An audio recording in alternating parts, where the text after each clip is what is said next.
concede un minuto de silencio en memoria de nuestro compañero recientemente fallecido, el ilustrísimo señor don Manuel Jiménez Jiménez.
Pues,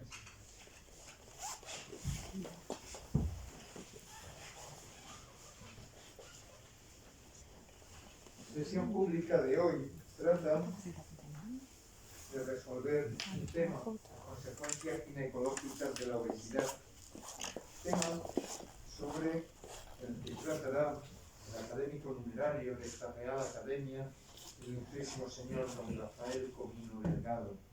Tiene la palabra cuando quiera.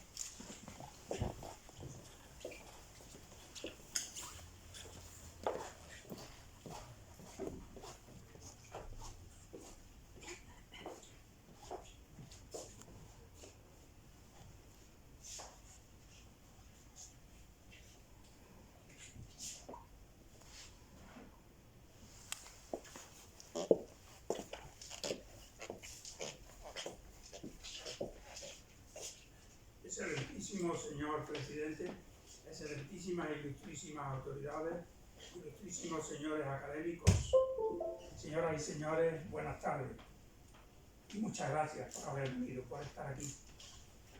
El título de la conferencia ya ha sido anunciado y lo vamos a desarrollar siguiendo el sumario que ustedes pueden ver ahí. Hablaremos de la obesidad, tipo de obesidad, etiología, valoración, prevalencia y brevemente de las consecuencias ginecológicas.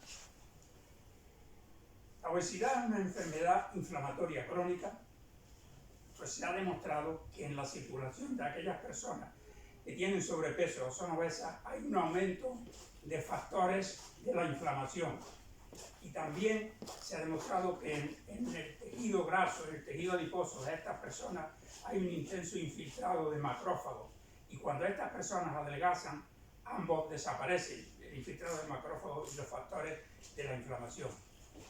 Podríamos definirla como una enfermedad crónica de origen multifactorial, recidivante, que se caracteriza por un acúmulo excesivo de grasa en el cuerpo. Se exige que haya un aumento de peso, pero a expensas del tejido adiposo, según la Sociedad de Obesidad. Sin embargo, la Asociación Americana de Endocrinólogos Clínicos y el Colegio Americano de Endocrinólogos Clínicos, en el año 2016, propusieron no hablar de obesidad y hablar mejor de enfermedad crónica basada en la adiposidad. En definitiva, podemos decir que se caracteriza porque hay un aumento del tejido adiposo, de la masa grasa, en la que hay un estado inflamatorio, si bien de bajo grado, que altera la funcionalidad de los adipocitos, de las células del tejido adiposo, haciendo que secreten mayor cantidad de adipokina. Y hay una alteración de la relación adipokina cardioprotectora y adipokina no cardioprotectora. Según la distribución de la grasa, podemos hablar de una obesidad tipo androide o central, cuando la grasa se acumula básicamente en el tórax, en el abdomen, en el cuello. También está una obesidad que se llama tipo manzana, por la redondez de la persona. Obesidad ginecoide, cuando la grasa se acumula en los glúteos y en la pierna, también se llama obesidad tipo pera, o bien la distribución es homogénea por todo el cuerpo. Según el perfil metabólico lipídico de esas personas, podemos hablar de obesos metabólicamente anormales, de si son personas obesas por su peso, por el índice de masa corporal que está dentro del rango de la obesidad, y además metabólicamente tienen una serie de alteraciones del perfil lipídico básicamente, y de las cuales después hablaremos. Luego tenemos los obesos metabólicamente normales, pero ven ustedes que le ponemos dos signos de interrogación. Le ponemos dos signos de interrogación y después también volveremos sobre ello, porque hay quien no acepta este concepto, no acepta que existan este tipo de obesos. Un tercer grupo sería el síndrome de obeso con peso normal. Tienen un peso normal, su índice de masa corporal está dentro del rango de la normalidad, pero está aumentado el porcentaje de masa grasa, con lo cual está disminuido el porcentaje de masa magra. Y luego hay una entidad clínica que es la obesidad paradójica o paradoja de la obesidad. Sería personas básicamente que tienen una patología cardiovascular importante y son obesos, y precisamente por el hecho de ser obesos tienen mejor pronóstico que los que tienen la misma patología y no son obesos. Después también volveremos sobre ello. Por tanto, hemos hablado de obesos metabólicamente normales o metabólicamente sanos, o obesidad saludable, que también se llama. Y esto se emplea para referirse a individuos que, siendo obesos, no tienen ni anormalidades cardiometabólicas, no tienen hipertensión, ni tienen los triglicéridos elevados, ni la LDL elevada, ni la HDL baja, ni la glucemia es anormal en ayuna, ni tienen diabetes, ni resistencia a la insulina, ni la PCR, la primera C reactiva es anormal, ni las pruebas de función hepática sugestivas de hígado graso tampoco son anormales. Sin embargo, a pesar de que ese perfil cardiometabólico es normal, pero tienen un índice de masa corporal elevado, en estas personas está aumentado el riesgo de cáncer y el riesgo cardiovascular. Y también está aumentada la mortalidad. Especialmente no en los casos de sobrepeso, no, pero ya cuando hay realmente obesidad sí que está aumentada la mortalidad, que es proporcional el aumento al porcentaje de grasa. Pero aunque estas personas obesas tengan ese perfil cardiometabólico normal, la obesidad tiene una incidencia en la salud mental y en la salud social de la persona. Miren ustedes lo que decía la profesora Gemma Friberg, catedrática de endocrinología y nutrición de la Clínica Universitaria de Navarra, lo que decía en el año 2014. Si los obesos metabólicamente sanos presentan un riesgo de alteraciones similar al resto de los obesos. Por eso le decía que les poníamos las dos interrogantes.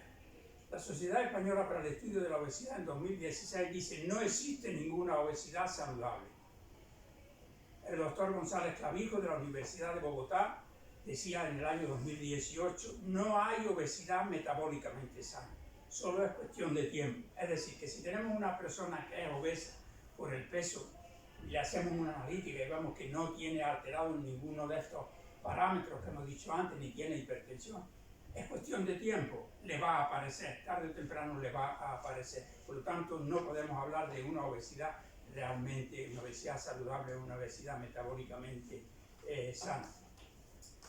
El síndrome de obeso con peso normal fue descrito por Raderman en el año 1981 en la Universidad de Boston para referirse a personas que tienen un índice de masa corporal normal, pero tienen aumento del porcentaje de masa grasa, y también su perfil lipídico e inflamatorio es desfavorable, aunque puede haber casos en que es normal.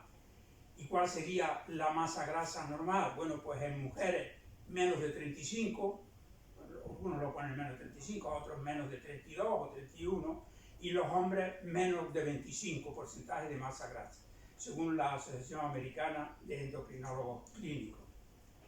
Las personas que son obesas con peso normal tienen desde luego mayor riesgo de desarrollar el síndrome metabólico y disfunción cardiometabólica, y tienen sin duda mayor riesgo de mortalidad que las que no lo son. El riesgo de mortalidad en los obesos con peso normal se asocia sobre todo a patología cardiovascular. En el caso de mujeres que son obesas con peso normal, lógicamente esta mortalidad está aumentada, se ha demostrado paralelamente con el aumento de la masa grasa, como era de esperar. La obesidad paradójica, ya habíamos dicho, se trata de personas que generalmente tienen una patología cardiovascular importante, pero puede ser otro tipo de patología, y un índice de masa corporal elevado, sobre todo es obesidad tipo 1, y por ello tienen mejor supervivencia. Lo que pasa es que los estudios que encontraron estas conclusiones no habían tenido en cuenta la distribución de la grasa. Si la grasa estaba distribuida básicamente en el abdomen o estaba distribuida básicamente en los glúteos y en la parte inferior del cuerpo, puesto que la grasa cuando está en el abdomen, el riesgo de padecer consecuencias y de mortalidad es mayor.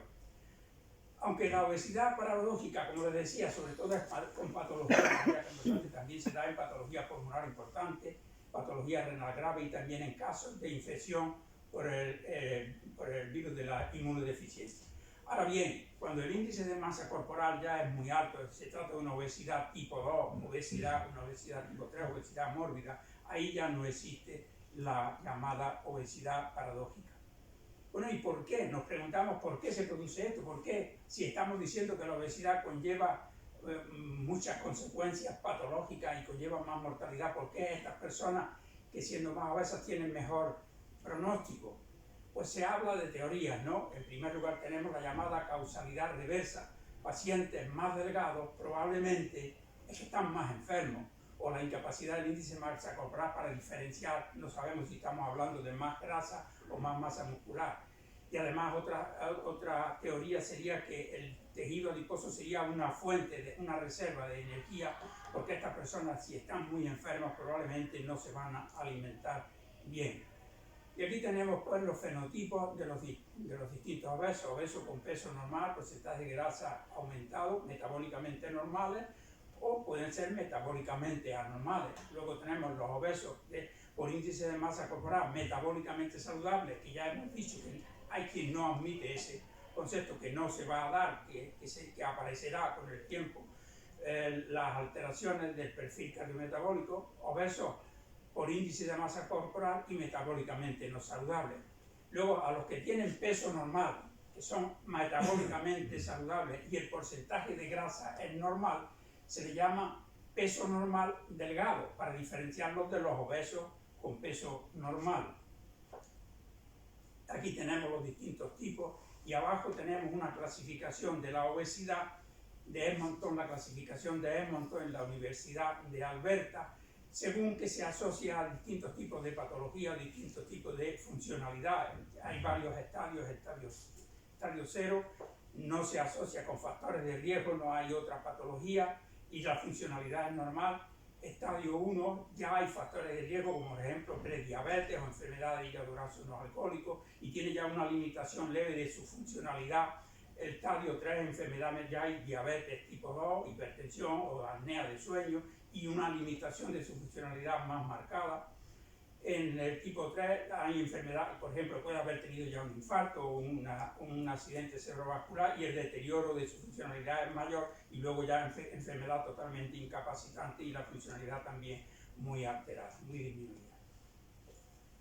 Por lo que se refiere a la etiología de la obesidad, podemos hablar de una obesidad endógena porque hay alteraciones endocrino-metabólicas, y de una obesidad exógena debido básicamente o a un régimen alimenticio inadecuado o bien a que hacen poca actividad física, vida muy sedentaria.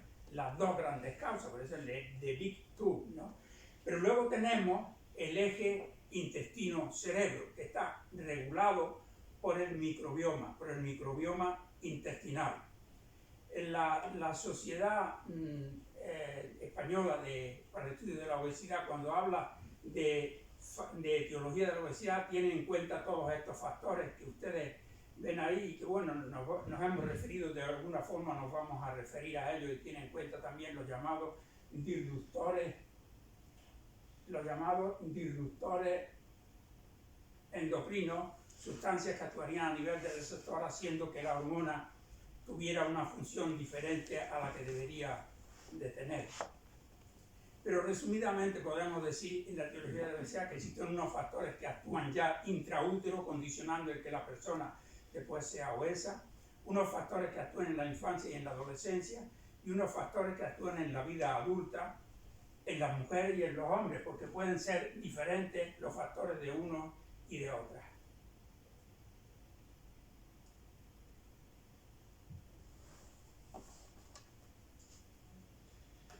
La nutrición y el ambiente intrauterino en que se desarrolla el feto tiene una gran influencia.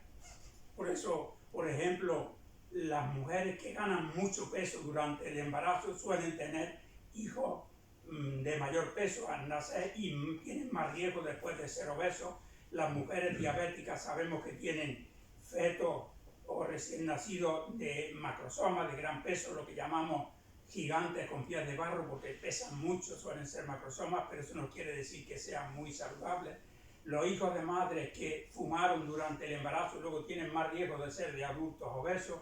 Igualmente, los fetos o los recién nacidos que fueron pequeños para la edad gestacional, generalmente con una pequeña circunferencia cefálica, luego en la edad adulta tienen más riesgo, también se ha podido encontrar una relación, tienen más riesgo de ser obesos. Y también se ha podido demostrar que la lactancia materna, cuando el hijo lo amamanta la madre, esto protege frente al riesgo de ser obeso después en la adolescencia y en la vida adulta. Factores en la vida, en la infancia y en la adolescencia, pues hay que tener en cuenta el valor predictivo de esto, depende de la edad en que comenzó la obesidad y de los antecedentes familiares, si los padres son obesos. La obesidad en la infancia generalmente persiste en el adulto, sobre todo si los padres eran ya obesos. Obesidad en la adolescencia generalmente continúa en la adulta, y cuando hay ya sobrepeso a los 7 años, continúa este sobrepeso en la pubertad y tiene riesgo de continuar en la edad adulta y de padecer diabetes. Factores de riesgo en la vida adulta de la mujer, pues una pubertad adelantada, una menarquia adelantada, generalmente se asocia a un sobrepeso. Sabemos que en el tejido graso pues, se producen andrógenos que se aromatizan a estrógenos y se altera la homeostasis endocrina y se adelanta la pubertad. Tras el primer embarazo, pues cuando la mujer ha ganado mucho peso durante el embarazo, es frecuente que después le queden unos kilos, que no los pierda todos. Otras, sin haber ganado excesivo peso, les quedan siempre. También hay una creencia generalizada de que las mujeres que toman anticonceptivos hormonales, pues esto se asocia con un aumento de peso, pero realmente es prácticamente insignificante. Igualmente en la menopausia, sabemos que en la edad de la menopausia hay una tendencia al acúmulo de grasa, pero claro, también en la menopausia hay una alteración de la homeostasis endocrina, porque los ovarios dejan de producir estrógenos, se alteran las hormonas y esto condiciona que se deposite más tejido graso. Y por otra parte está también la edad, que también tiene su influencia, y probablemente a esa edad es posible que también disminuya la actividad física, es decir, que son bastantes parámetros. En el hombre, pues tras una vida bastante activa, digamos, en la adolescencia y en la década de los 20, en la década de los 30 empieza a tener una vida algo más sedentaria, menos actividad física, y eso se suele acompañar de un aumento de peso. Por otra parte, la testosterona en el hombre empieza a descender a la razón de 1% anual aproximadamente a partir de los 40, lo que viene también a alterar la homeostasis endocrina y hace que se deposite más tejido graso. Aumenta el tejido graso y va disminuyendo la masa magra. En resumen, podemos hablar de actividad física, como hemos dicho, una dieta que condiciona en parte la microbiota, y la microbiota a su vez puede condicionar el que haya obesidad. El patrón de comidas y la cantidad, lo que llamamos Night Eating Syndrome, ingiere por la noche el 25 o el 50% de toda la cantidad que ingiere al día. El Binge Eating Disorder, alteración psiquiátrica que se caracteriza por de vez en cuando tiene episodios incontrolados de ingerir excesiva cantidad de comida. Disminución marcada de las horas de sueño también se acompaña de aumento del tejido graso, y el dejar de fumar. Y puede haber factores médicos, lógicamente, obesidad hipotalámica, alteraciones de la región ventromedial o paraventromedial, el síndrome de Cushing, el hipotiroidismo, el síndrome de ovario poliquístico, el déficit de hormonas de crecimiento, trastornos psicológicos. Sabemos que muchos de ellos también se acompañan de un aumento de peso, y luego medicamentos, los fármacos que la persona esté tomando, por ejemplo los antipsicóticos, antidepresivos, etcétera, los glucocorticoides, sabemos que se acompañan de un acúmulo de grasa. Factores económicos y étnicos, pues podemos decir que la obesidad es más prevalente precisamente en los grupos de más bajo nivel socioeconómico. En Estados Unidos, los hombres de raza negra tienen menos tendencia a ser obesos que los de raza blanca, pero en las mujeres negras ocurre al revés. Y también en las personas en Estados Unidos, en las personas de raza blanca pero de origen hispano, suele haber más obesidad que en las siendo de raza blanca no son de origen hispano. Y luego tenemos el microbioma o microbiota intestinal, que hemos dicho que regula el eje intestino-cerebro. Realmente el microbioma tiene un impacto importante a través del sistema inmune y a través del sistema endocrino mediante la producción de sustancias químicas por los microorganismos que constituyen el microbioma intestinal. En obesos se ha encontrado una disminución del Escherichia coli, del Prevotella, y un aumento del Clostridium lactobacillus y del Lactobacillus. Y esa disminución del Escherichia coli se asocia con un incremento de los liposacáridos que pueden tener un efecto tóxico, y también se asocian con un aumento de la masa grasa. La composición de la microbiota puede causar obesidad y viceversa. La obesidad puede condicionar la microbiota. Es complejo esta relación, pero así es. En obesos se ha encontrado que la relación en el microbiota Firmicutes bacteroidetes es más alta que en normopeso, y cuando pierden peso esa relación disminuye. En la Clínica Mayo, el año pasado, se publicó un artículo, un índice, estudiando 50 microorganismos del microbiota intestinal, para de ese estudio deducir el estado de salud de la persona presente o futuro.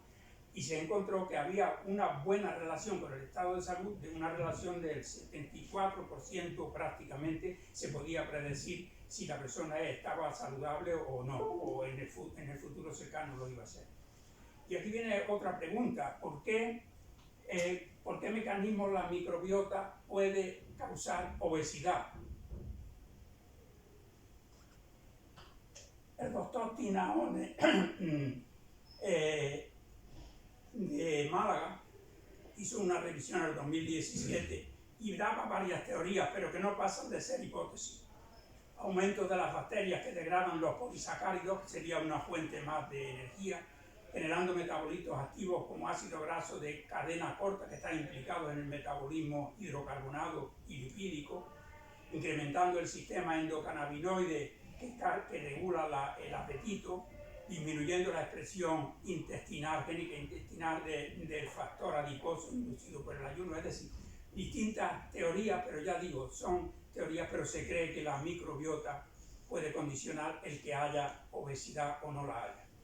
¿Y cómo valoramos la obesidad? Pues básicamente tenemos métodos antropométricos. El principal de ellos, el índice de masa corporal, que no es bueno, es un índice que tiene baja sensibilidad pero alta especificidad y se correlaciona bien con la enfermedad cardiovascular. Luego tenemos, el índice de masa corporal, todos lo sabemos, es el peso en kilos partido por la altura en metros elevado al cuadrado, el índice de Quetelet. La circunferencia de la cintura es un buen parámetro, no es muy exacto, pero por lo menos para la obesidad abdominal sí que lo es. Luego tenemos el índice cintura-cadera, el índice cintura-altura, que tienen poca relevancia y prácticamente no se utiliza.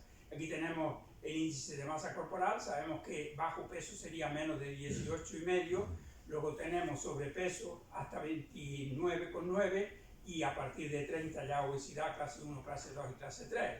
Sería recomendable que el índice se mantuviera entre 21 y 23 kilos por metro cuadrado.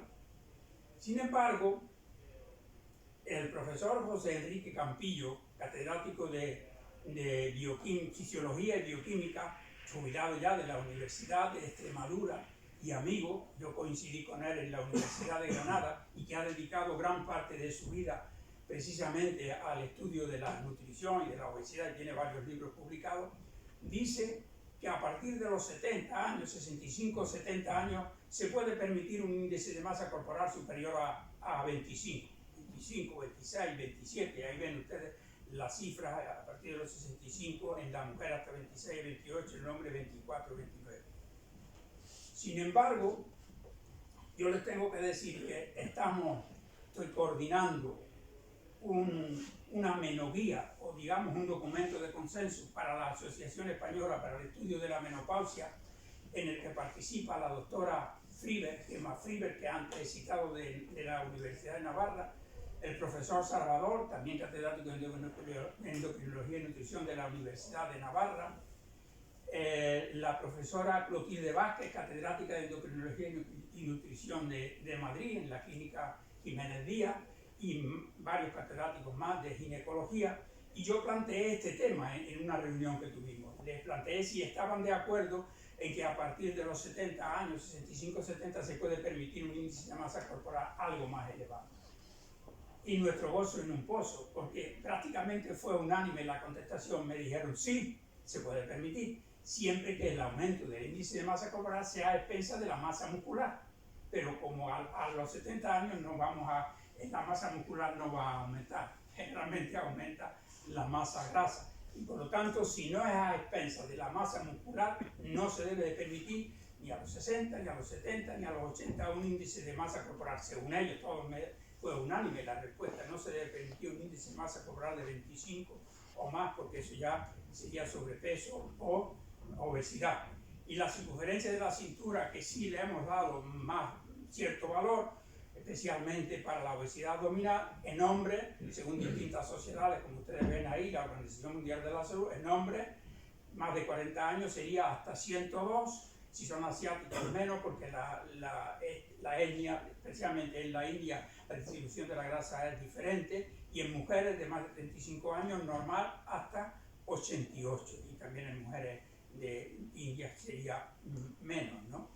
Así es que si un índice de masa corporal de 25 más es sobrepeso, índice de masa corporal de 30 o más es obesidad, un perímetro de la cintura de 102 en hombres es obesidad y de más de 88 en mujeres pues es obesidad. Pero la Asociación Americana de Diabetes, para el estudio de la diabetes, es más estricta y pone el límite en hombres en 95 y en mujeres en 82, hay una gran diferencia entre 95 hasta 102, ven ustedes que hay una gran diferencia. Pero bueno, el perímetro de la cintura sí que tiene su importancia y que se debería de medir, pero no realmente no se mide. Los otros índices, pues los vamos a pasar, aquí tenemos midiendo el perímetro de la cadera, el perímetro de la cintura, pues no tienen realmente importancia. En la práctica no se hace. Tenemos muchos índices antropométricos, pero ninguno es totalmente bueno, ninguno es bastante exacto. Y por otra parte, es que estos índices probablemente deberían de estar adaptados a cada tipo de población, igual que hacemos con las curvas de crecimiento de los recién nacidos, que tenemos que adaptarlas. No es lo mismo la curva de crecimiento de un recién nacido en Andalucía que en California, por ejemplo, en Nueva York, ¿no? Pues probablemente ocurra igual con estos índices antropométricos que tenemos. Lo ideal sería medir la composición corporal midiendo la masa, el porcentaje de masa grasa. Y eso se puede hacer midiendo el pliegue bicipital, tricipital, subescapular y suprailiaco, y luego llevándolo a unas fórmulas complejas que no nos vamos a detener en ellas porque en la práctica pues realmente no se hace. Luego tenemos técnicas de imagen como tomografía axial computerizada, resonancia magnética, absorciometría dual de rayos X o de doble fotón, y métodos eléctricos como la impedanciometría.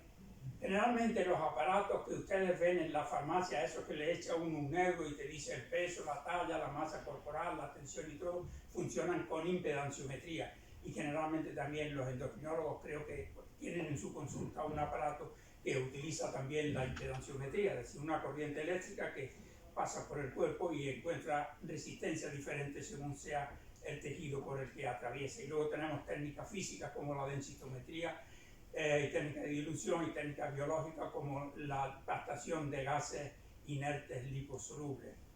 Pero realmente todos esos métodos están muy bien, pero luego en la práctica no se pueden utilizar, unos porque son muy caros, otros por el tiempo que llevan, etcétera, etcétera.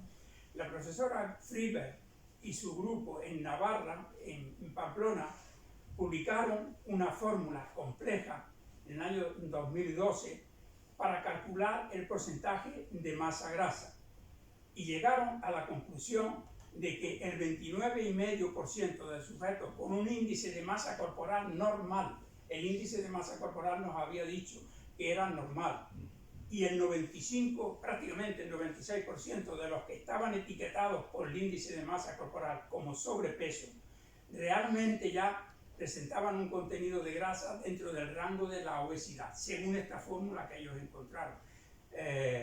Pero bueno, también hay que hacer esa fórmula. Ellos lo han publicado y lógicamente la utilizan, pero tampoco tienen mucho éxito, digamos, a nivel general. Aquí vemos el porcentaje de grasa según la Sociedad Española de Obesidad en 2016. Ven ustedes que pone hasta 31 en mujeres. Nosotros hemos dicho antes hasta 35 se puede aceptar, depende de quién lo publique, entre 31 y 35, y en el hombre desde luego hasta 25 ya sería obesidad. Por lo que a la prevalencia se refiere de la obesidad, viene aumentando desde mediados del siglo XX y a partir de 1980 experimentó un gran incremento, de tal manera que en 70 países podemos decir que se ha doblado su prevalencia, y desde 1975 en el mundo prácticamente se ha triplicado. Podemos decir que es la epidemia no infecciosa del siglo XXI.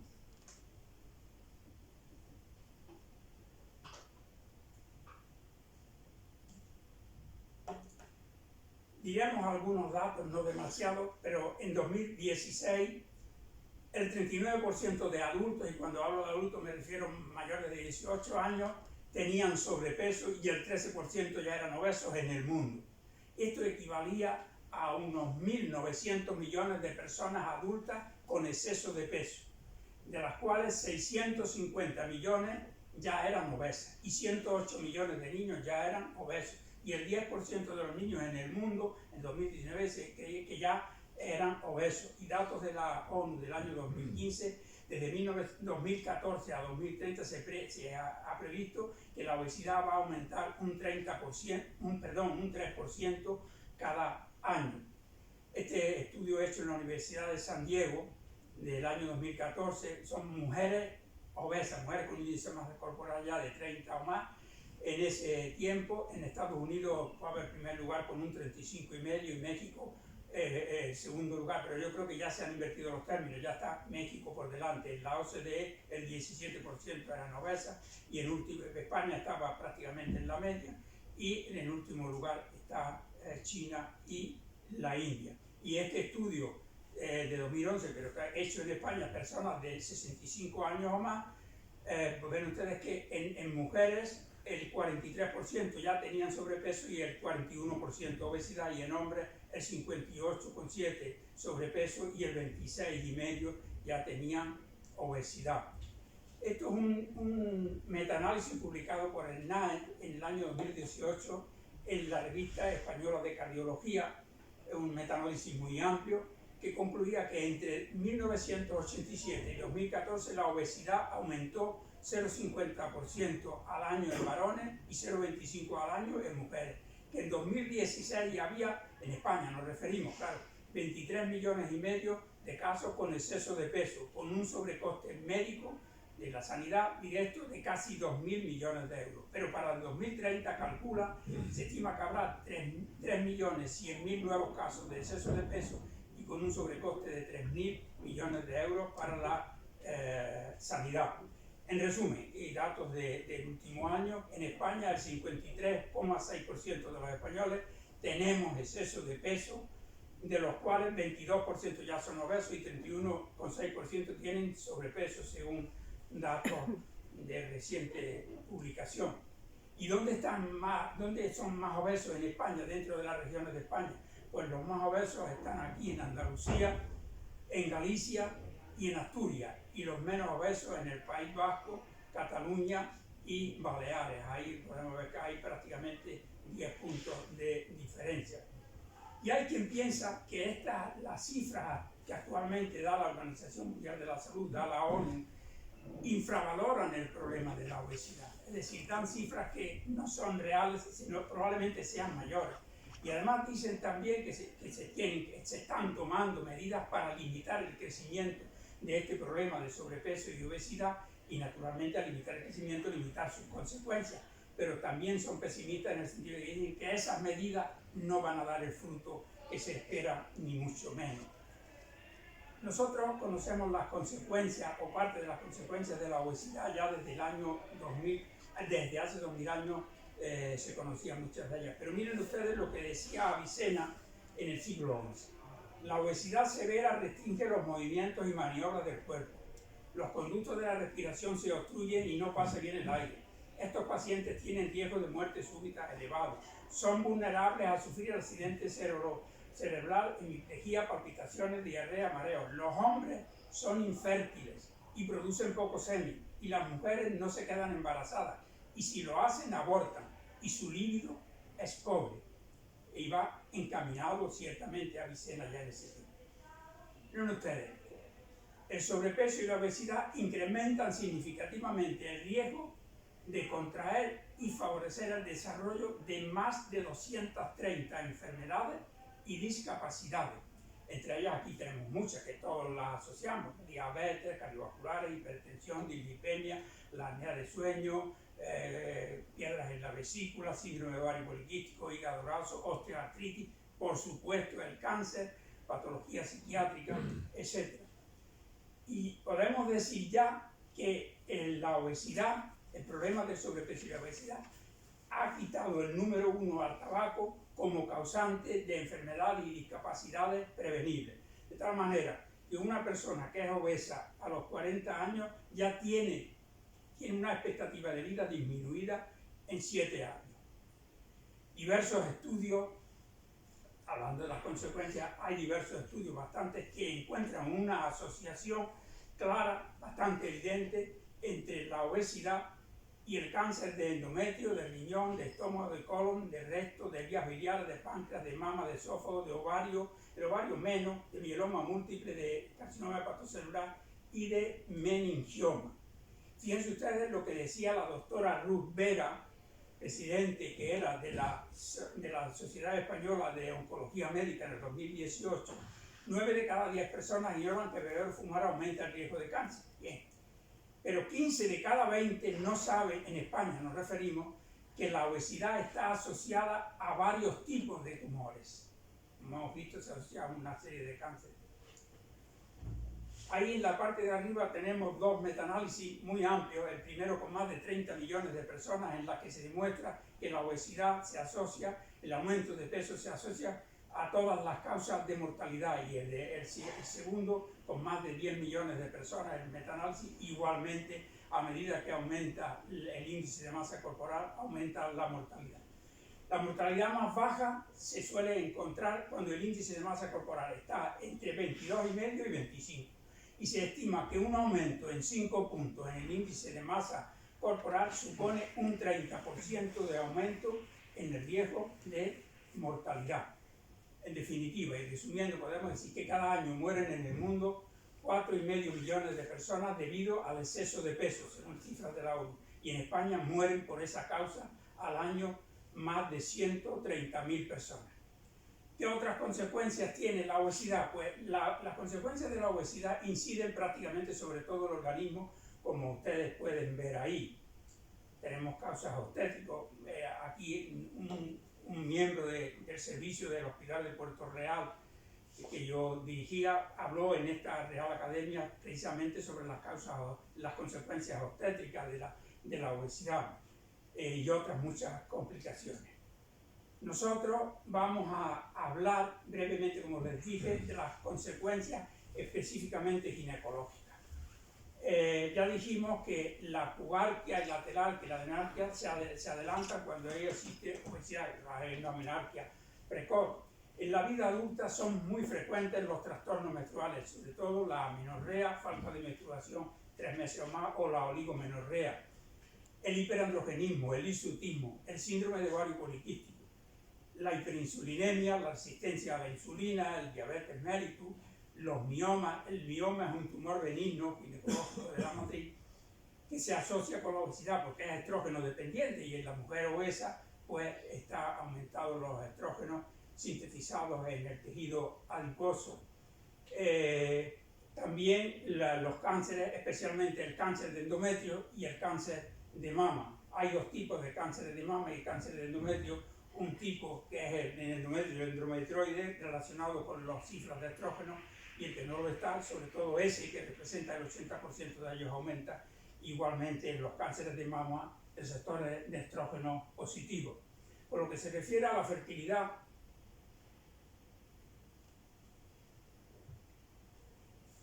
hay frecuentemente esterilidad o infertilidad. Es lógico, si la mujer no ovula, no se queda embarazada, pero es que cuando ovula los ovocitos suelen ser de mala calidad, y entonces si el ovocito es fecundado, pues se implanta, pero es abortado, si es que llega a implantarse, porque también el endometrio, que se tiene que transformar para recibir al ovocito fecundado, se transforma insuficientemente, y si no se implanta, y por lo tanto hay esterilidad, y si se implanta, aborta, por lo cual tenemos infertilidad.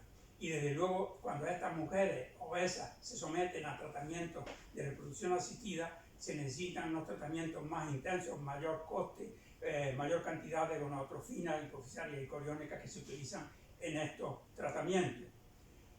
Nosotros coordinamos en el año 2010 un documento de consenso para la SEGO, Sociedad Española de Ginecología y Obstetricia, sobre obesidad en ginecología, en el que tratamos todos estos puntos en profundidad, todos estos aspectos en profundidad, y que todavía en la actualidad tiene vigencia. Remito al lector especialmente interesado en ello a este documento. Y en resumen, y para terminar, las ideas que yo he tratado de transmitirles son las siguientes: que el sobrepeso y la obesidad es una enfermedad crónica, como he dicho, y recidivante, que es un problema muy complejo, es mucho más que simplemente decir es que la persona esa come mucho, le gusta mucho comer, ingiere mucha cantidad de comida. Es muy prevalente este problema del sobrepeso y la obesidad, y cada vez lo está haciendo más, que causa gran mortalidad y gran morbilidad y gran mortalidad. Es decir, la obesidad mata, realmente la obesidad mata. Sus consecuencias afectan a prácticamente todo el organismo, como hemos visto, y es necesario prestarle especial atención para reducir su prevalencia y sus consecuencias. De tal manera que el Servicio de Medicina Preventiva de los Estados Unidos recomienda el cribado de la obesidad en todas las personas, mediante el índice de masa corporal. Y si el índice de masa corporal está entre 25 y 35, es decir, que ya está elevado, hay sobrepeso o obesidad, por lo menos de primer grado, entonces hacer el perímetro de la cintura. Esto deberíamos de hacerlo todos los médicos, y no solamente los endocrinólogos, los nutricionistas o los internistas o los médicos de cabecera. Yo creo que deberíamos de hacerlo también los ginecólogos, los otorrinolaringólogos, los neumólogos y todo, porque es un problema importante en que nosotros como médicos podremos detectar la persona que ya tiene sobrepeso, tiene una obesidad tipo 1, una obesidad todavía, y podemos hacer recomendaciones sobre la dieta que debe de tomar para disminuir el peso y que haga actividad física, etc. Obviamente no pretendemos nosotros tratar una obesidad que ya necesite un tratamiento medicamentoso, y mucho menos una obesidad que necesite un tratamiento quirúrgico, que ya serían tratadas en las unidades de obesidad, que las hay específicamente dedicadas a ello. Pero creo que todos los médicos deberíamos de interesarnos en cribar, detectar los que tienen el problema ya de obesidad, para intentar poner remedio en la medida de nuestras posibilidades a ello. Nada más y muchas gracias.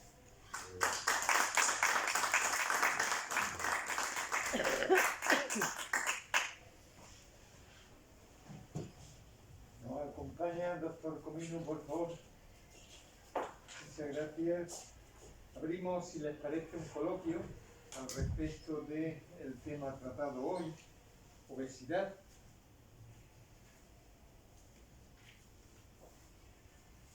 Me permito empezar. Ya poner la mascarilla. Sí.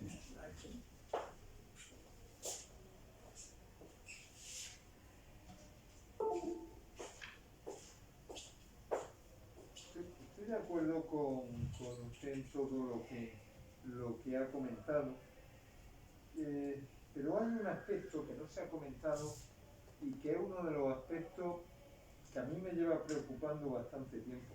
Cada vez más, es verdad, observamos personas que acuden por un problema o por otro y que son obesos y probablemente la obesidad es la causa de ese problema. Sin embargo, no tenemos fármacos para tratar la obesidad.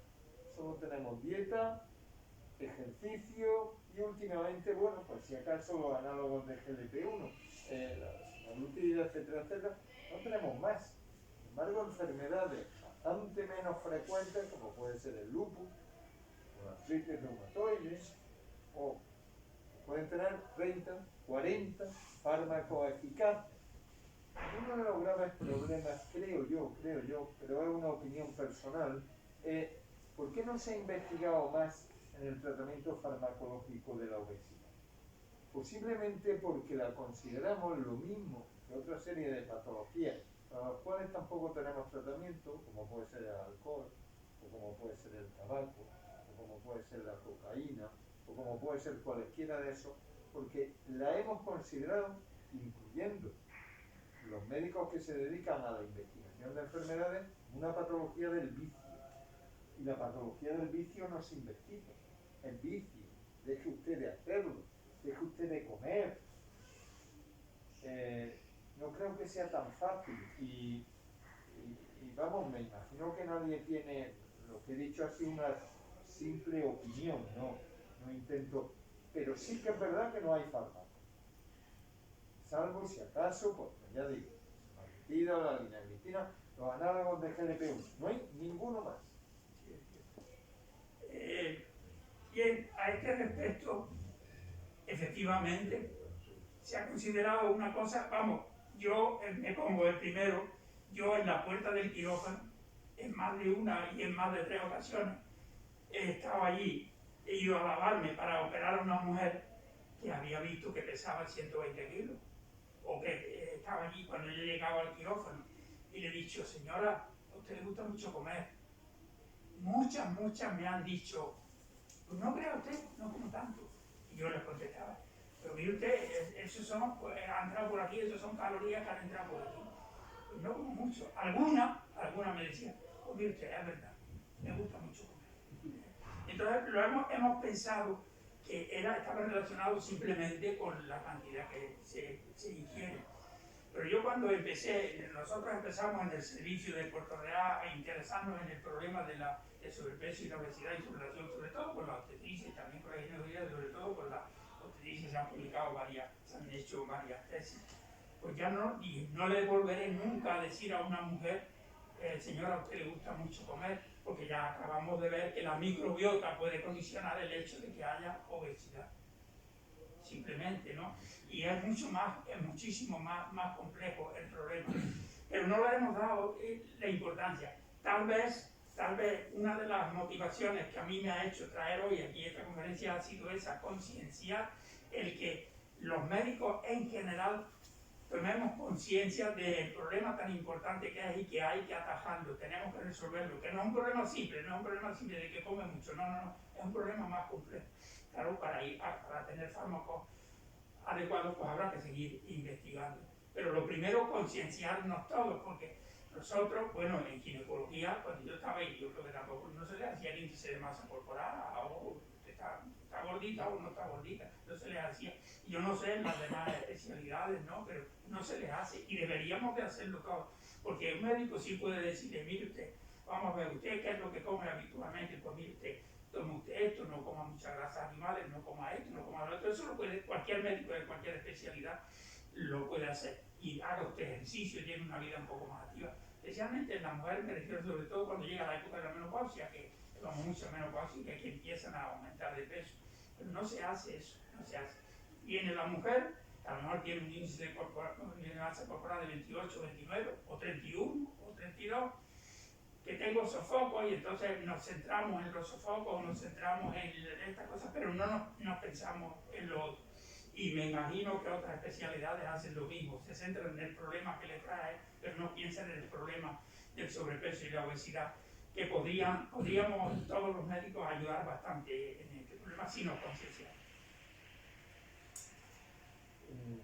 Yo le doy la razón, pero mira, a ver, hablar por uno mismo a nivel académico no suele quedar bien, pero me puedo asegurar que llevo concienciado del problema años. Mi tasa de éxito a la hora de conseguir que adelgacen es bajísima. Y pienso en ello ante la hipercolesterolemia, ante la hipertrigliceridemia, ante la esteatohepatitis no alcohólica, ante el infarto de miocardio, ante. Y no lo consigo, y estoy ya convencido porque nuestras redes encefálicas ya no dan para disminuir ingesta y porque la serie de alteraciones osteoarticulares que suelen tener estas personas le impide hacer un ejercicio adecuado. Si es que para perder un kilo de peso se necesita correr 25 kilómetros a la semana. No lo consigo. A mí, personalmente, me hacen falta fármacos para tratar a estos sujetos. Y desafortunadamente no los tengo. Y no tengo una causa a la que atribuir el que no haya fármacos para tratar la obesidad. Que usted estaba concienciado, yo lo sabía. Además es que usted es internista, yo me refiero a otro tipo de a lo que me refiero es a la baja tasa de éxito. Sí, no, yo también sé que la tasa de éxito es baja, pero más baja va a ser si no hacemos absolutamente nada, que es lo que tendremos que empezar por algo, ¿no? Tendremos que empezar a concienciarnos, a preguntarle a la mujer, mire usted, pues yo como mucho cocido o 4 potajes o 4 versas típicas de aquí a la semana. Pues decir, pues mire usted, como usted un poquito menos, ¿no? Yo desde siempre allí en el hospital hablaba que lo primero para controlar el peso es lo que yo hago. Lo primero es por la mañana, todas las mañanas, una báscula y pesarme. Porque cuando ha aumentado 300 gramos o 500 gramos se pierde fácil.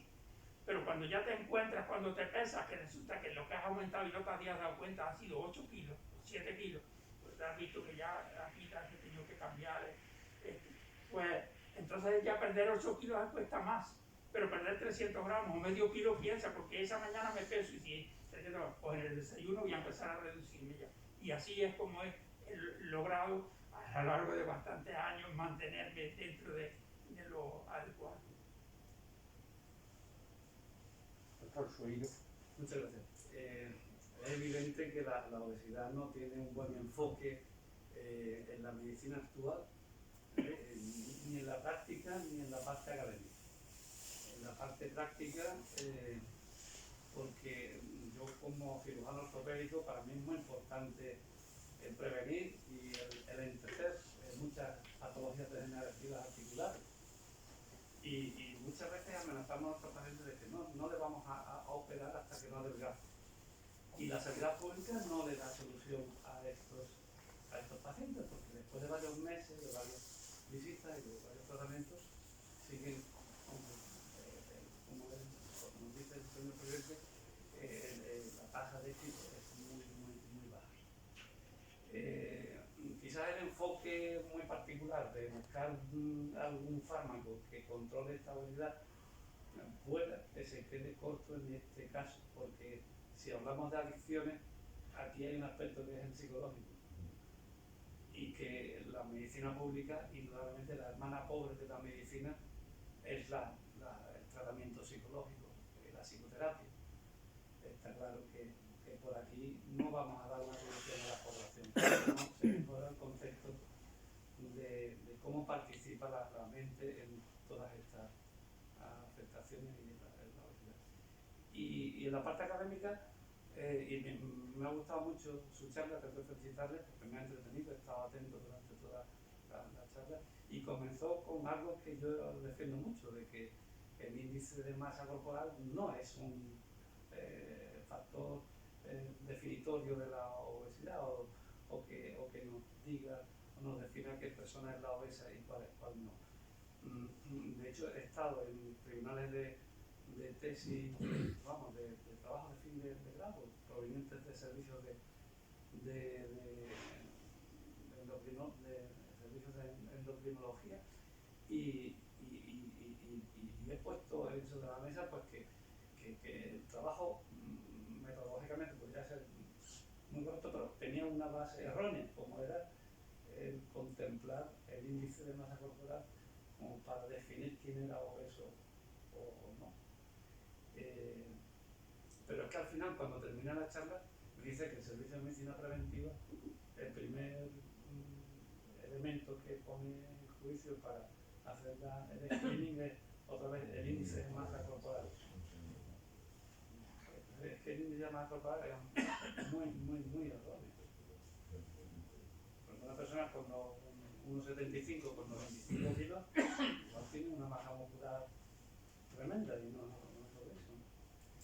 Entonces, quizás como soy traumatólogo y me centro mucho en los problemas que tengo en la consulta, la pregunta es si al principio ha iniciado diciendo que el índice de masa corporal no es un elemento muy exacto y después veo como el servicio de medicina preventiva en Estados Unidos pues comienza a tipificar los obesos como el índice de masa corporal. O sea, creo que habría que dar un pequeño salto, incluso en la práctica, en nuestra consulta podríamos hacer una báscula de impedanciometría, ¿no? Es decir, que eso lo podemos tener, incluso en la casa lo tenemos, y es sumamente barata, ¿no? Es que se emplea mucho. Pero el problema es que el hombre lo ideal se hace impedanciometría, pero ¿quién tiene el aparato de impedanciometría? Sí, pero es que tenemos un tallímetro aquí en el hospital, un aparato para pesar y para tallar, y generalmente no funciona o funciona más porque ya de los años el tallímetro se ha ido por algún lado y mide diferente a lo que es. Pero sabemos que es malo, pero peor es nada. Habla de cribado general para toda la población, no habla de una población específica. Por lo menos hacer eso, mire usted, haga usted eso. Desde luego, si a usted le da un índice de masa corporal de 25 a 35, se les habrán quedado fuera muchos, pero muchos acogidos. Si no hace nada, se les quedan todos fuera. Eso es que no hay otro. Los métodos, la resonancia magnética y todo eso son muy costosos. Y eso no, a la práctica, para llevarlo a la práctica tiene que ser una cosa fácil de hacer y esto. Pero bueno, y decimos el índice de masa corporal, el perímetro de la cintura nos costaría un poquito más, pero ya no se hace ese. ¿Por qué? Pues porque tenemos que decirle a la mujer o al hombre, mire usted, al hombre, nosotros a las mujeres que trabajan, pues mire usted, espera un momentito, y pierdes allí unos minutos que resulta que en la puerta de la consulta tienes una cola muy grande y entonces no puedes perder esos minutos.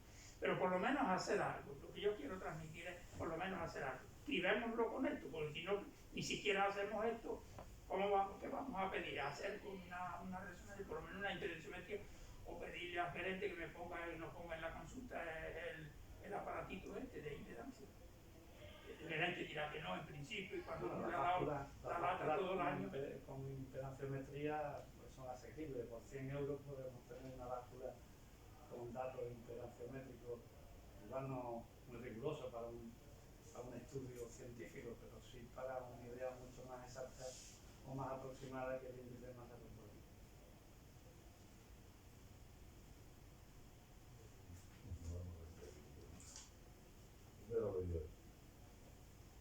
Me voy a felicitar al doctor Comín por esa larga trayectoria ya de análisis de la obesidad, felicitarlo por esa larga trayectoria de estudio de la obesidad y de concienciación sobre la obesidad y sus implicaciones en multitud de patologías.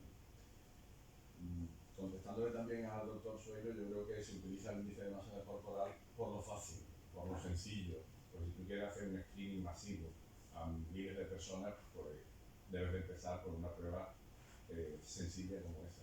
Nosotros hicimos hace unos años un estudio de casos y controles para evaluar la relación que había entre medidas antropométricas, hipertensión arterial, y eran medidas simples antropométricas. Estaba la cintura, estaba la cadera, y lo primero que tuvimos que hacer es enseñar a la enfermera a medir la cintura y la cadera, porque cuando empezamos el estudio nos dimos cuenta que le ponía la cinta cada vez en un sitio determinado.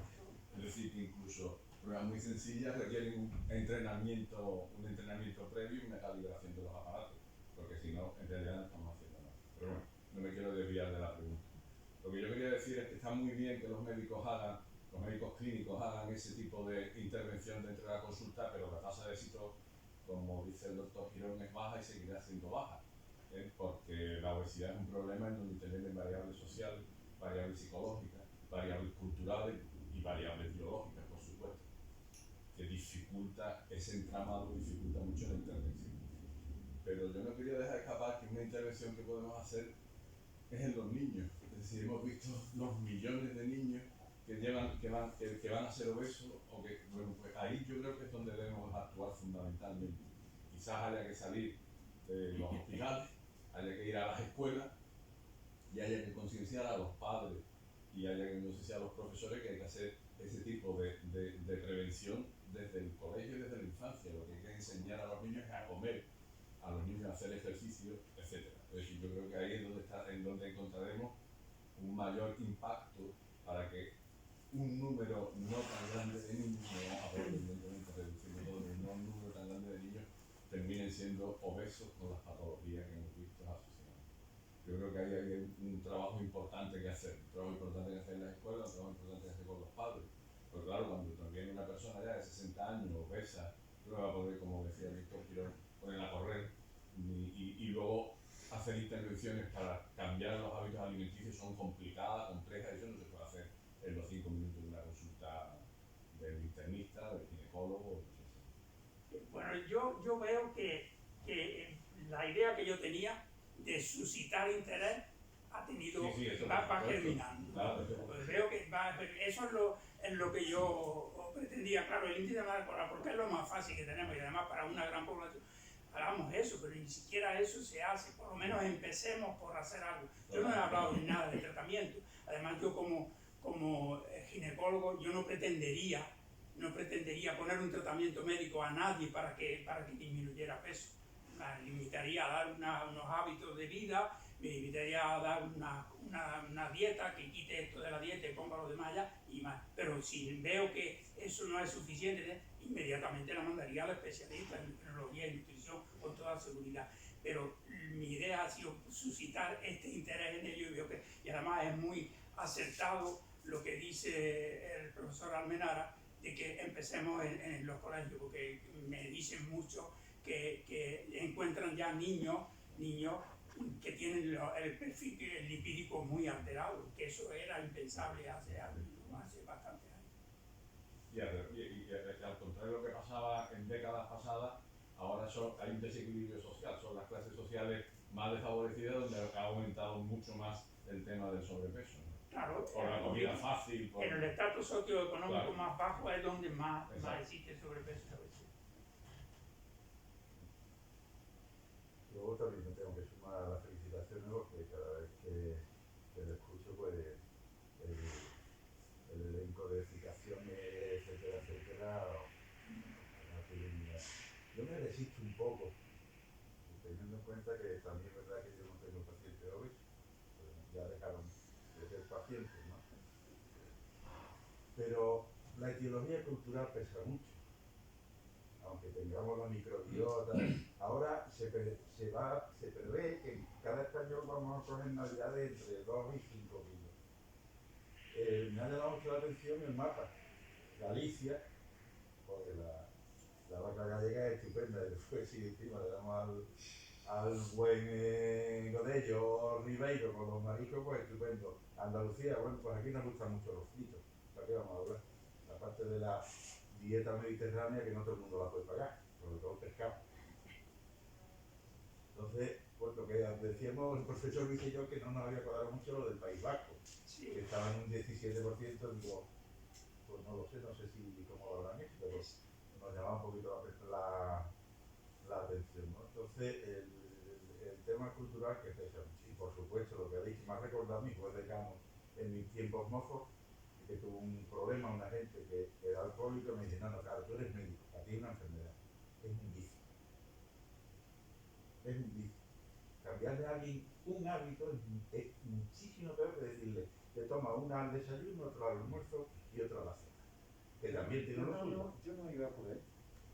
Yo iba por la percepción que tenemos Bueno, aparte, o que hemos sí. tenido los médicos de la obesidad. Sí. Pero O sea, no por la percepción del enfermo. Es mucho peor. no, si Pablo, mi juez decano no lo dijo pensándole en la gente que tenía por el alcoholismo, sino que era un vicio de enfermedades son las que Dios nos manda y las que nosotros adquirimos son vicios. ¿No? Entonces, bueno, pues es lo que deje usted de comer, lo que ha dicho el profesor Surillo. Y usted que baja peso antes de que yo le meta mano, porque además de cuerpo operatorio, y es verdad, ¿no? Es cierto, pero. O la respuesta que también nos ha comentado el profesor, no, que no se crea que yo no como tanto, ¿eh? Y a lo mejor es cierto. Y no es cierto. Ahí ya no tiene nada que ver el tema cultural, ¿no? Sí, Pero sí. que estuvimos estando en un país que, bueno, que insisto, y ahora la fiesta que tenemos, ya ver, vamos a aumentar, nos vamos a pasar del IMC unos cuantos, y me incluyo. Estoy en el límite del 26, 25. Y ya no he hecho más músculo, por poco. Bueno, la verdad es que me ha encantado como siempre y también nos preocupamos por las caries infantiles, empezamos con la florización y los niños en la escuela, pues eso, ¿cuál es el problema? Los bollicaos, los fosquitos, los petisús que tenían un petiriosis más concentrado que una chuleta, vuelvo a repetir, de la gallega de 1 kilo y entonces está en hipertensión. Y después también que cada vez son más sedentarios. Nosotros en nuestra época yo jugaba al bachiller y otras cosas, toda la calle y ahora los niños tantos días que tienen hipertrofiados los pulgares y los dedos, pero lo demás está asentado. Luego, como decíamos, muchísimos factores y algunos son sociales y culturales que es complicado también. Solamente facilitar la formación. Felicitar a mi compañero, porque creo que ha dado una visión y ha motivado. Y una sola reflexión a favor de un descargo de conciencia, como decía don Pedro Raín. Hay muchas enfermedades que no tienen tratamiento y será muy difícil que tengan tratamiento. Y hay una que es fundamental, que es la arteriosclerosis o la aterosclerosis, como queramos denominar. Nosotros no somos capaces de regresar la aterosclerosis por ningún medicamento, lo que es la regresión. Los únicos casos que hay de regresión de aterosclerosis están publicados. Y hubo un momento que yo me interesé mucho, fue la visión magistral de regadura. Los únicos casos que hay no son para regresión. Están publicados todos los campos de concentración.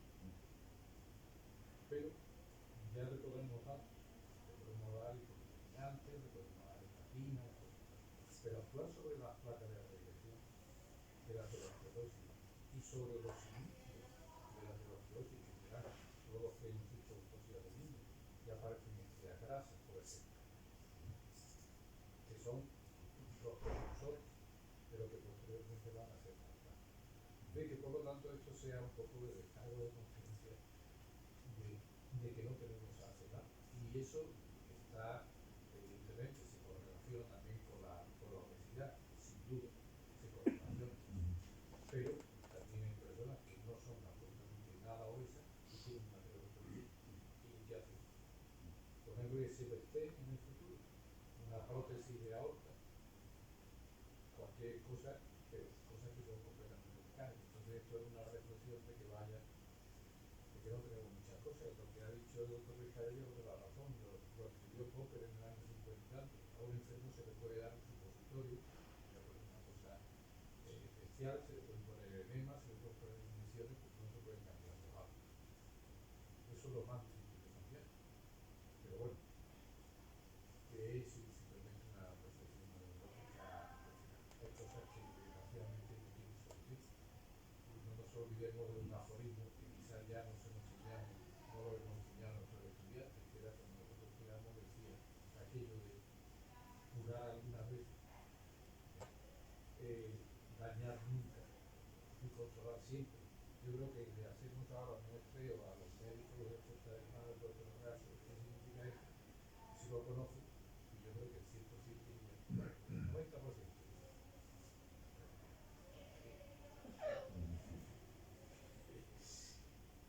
¿Qué es lo que suele pasar en la comunidad? Enhorabuena, Rafael. Gracias, Amigo. gracias. Muchas gracias.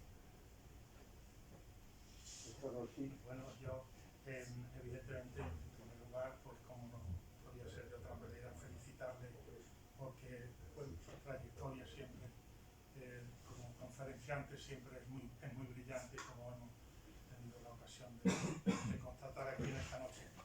En realidad, claro, un pediatra que está escuchando una conferencia de obesidad pues tiene que hablar necesaria y obligatoriamente.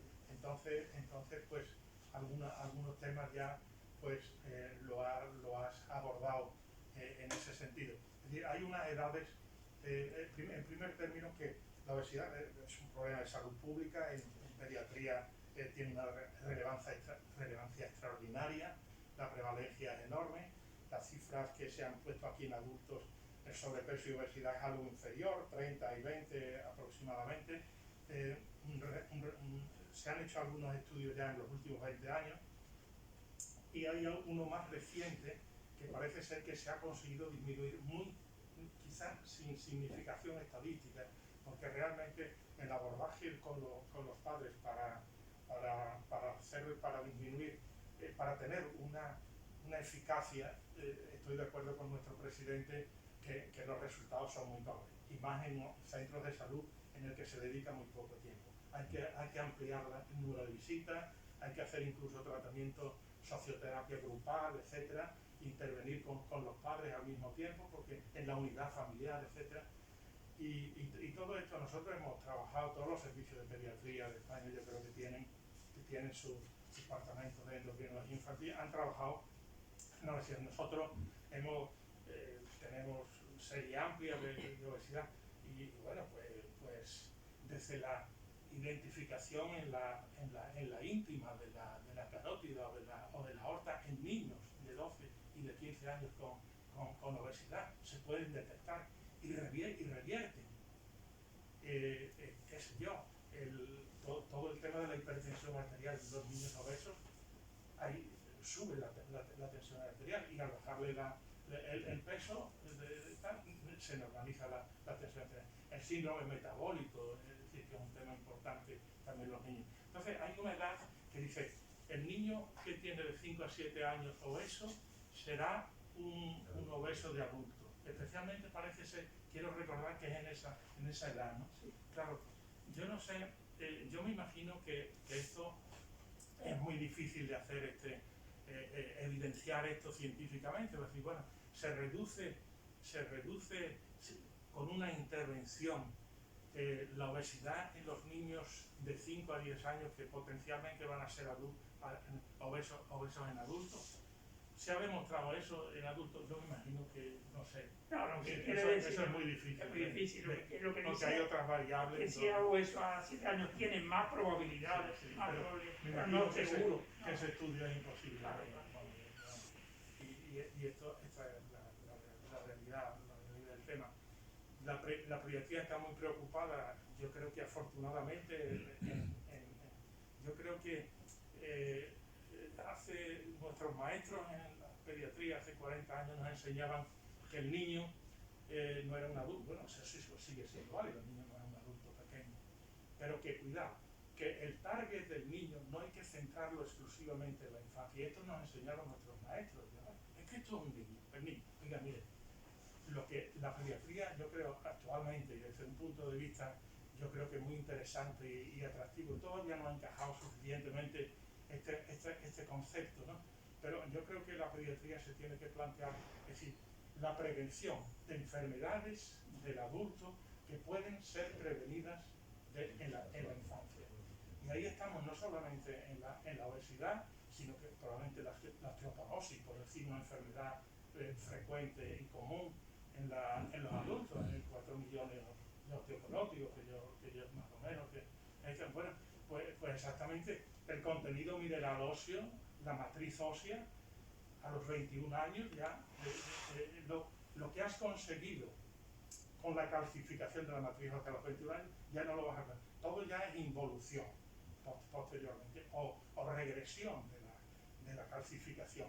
Por lo tanto, probablemente la cuestión de la osteoporosis se pueda prevenir desde la infancia, abordando el tema de la calcificación con la dieta adecuada, la necesidad de calcio, vitamina D, la exposición al sol, etcétera, todo ese tipo. Y podríamos hablar de otras muchas enfermedades, ¿no? Pero que yo creo que la pediatría, en mi opinión, yo creo que en este momento pues ya tiene que salir del esquema que nuestros maestros nos dijeron hace 40 años, que el niño es un niño y todo, y no hay que meterse en los temas adultos. Yo creo que es al revés. Es decir, que aquí hay un continuum que empieza en la infancia y que probablemente desde el punto de vista de la pediatría hay mucho que hacer. Y esto es uno de los ejemplos, por ejemplo, a considerar dentro de la pediatría. No sé si Totalmente de acuerdo.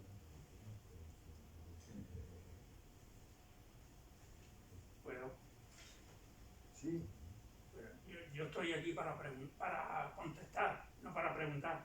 Pero si me autoriza el señor presidente, le quiero hacer una pregunta. a mí. A ti, a usted. Porque como gran internista que es, yo sé que es un experto en el tema este también. No, La pregunta es, ¿qué opina de la opinión del profesor José Enrique Campillo de que a partir de los 70 hay que relajarse un poquito? ¿Se puede permitir? Es un índice algo más elevado. a ver, eso yo creo que se basaba, no estoy seguro, pero yo creo que se basaba en unos datos que afirmaban que entre 25 y 30 kilogramos por metro cuadrado de índice de masa corporal en sujetos de más de 65 años, la mortalidad era menor que en aquellos con menos de 25 y desde luego menor, claramente menor que aquellos de más de 30.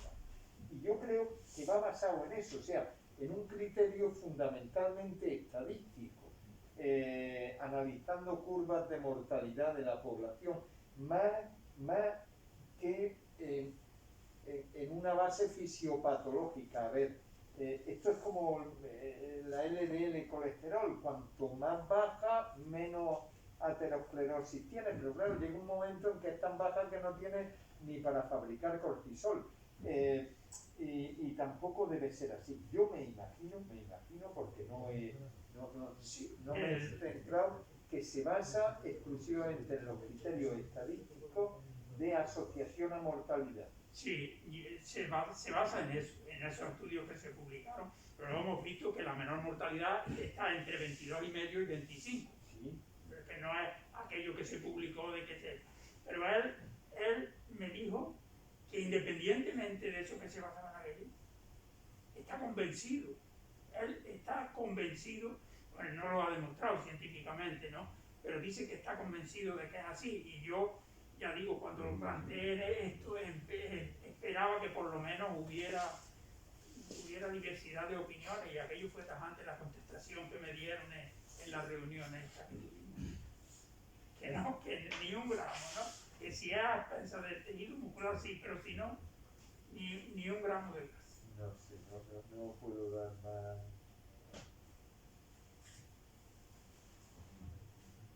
Solamente una consideración por mi parte, que es el aspecto social de la obesidad en el sentido económico.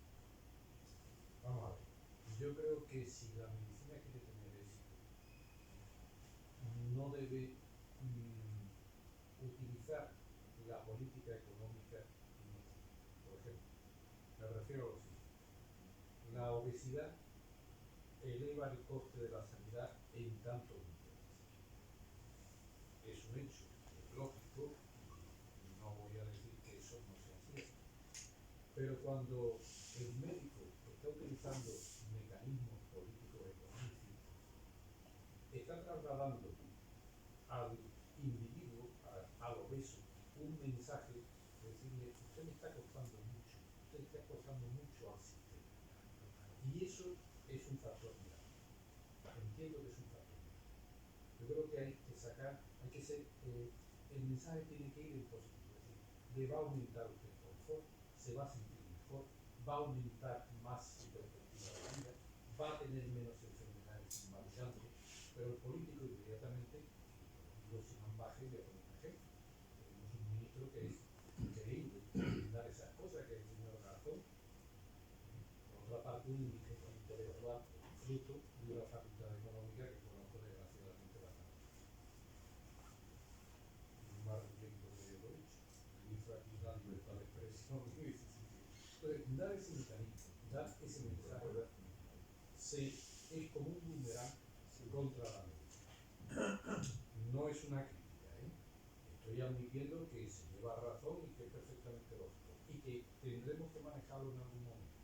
Pero ese mensaje debe ser complementado con un mensaje positivo de bienestar, de confort, etcétera, etcétera. Porque si no, el paciente nos va a mandar, bueno, nos va a mandar a los internistas, pero a todos realmente tampoco los muertos No nos habla. no nos va a hablar, no nos interesa ya. Lo que nos interesa en cuanto al manejo, que verdaderamente es mucho más fastidioso. Eso lo tenemos claro. Entonces, esa reflexión y ese mensaje yo creo que pertenece a los médicos y que se lo hagamos ver a los políticos. Hombre, por favor, no me hable usted tanto del coste de la medicina, porque el coste de la medicina además es cambiante. Es cambiante en un momento determinado.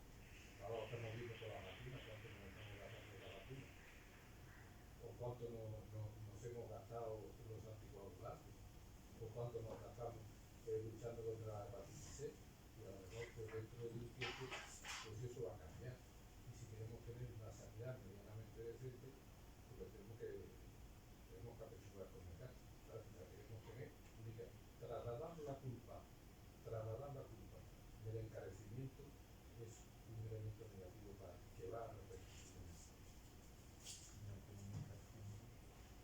Sí, eso es así, ¿no? Es una cosa parecida a lo del tabaco, que algunos países se han planteado la patología derivada del tabaco, sacarla de la seguridad social, ¿no?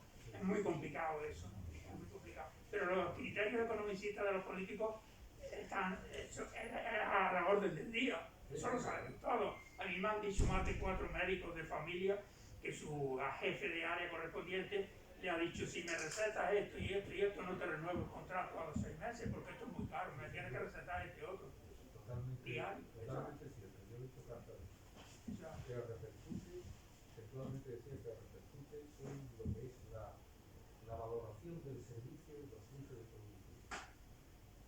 Dirigido además a un trabajador. Esa carta se da. Pero bueno, es el mundo que vivimos, no nada perfecto.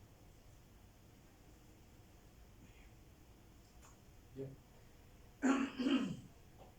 Hemos sido pocos, pero afortunadamente se ha suscitado un debate de los que enriquecen a una academia. Muchas gracias por ello, profesor Comino. Muchas gracias. Se levanta la mesa.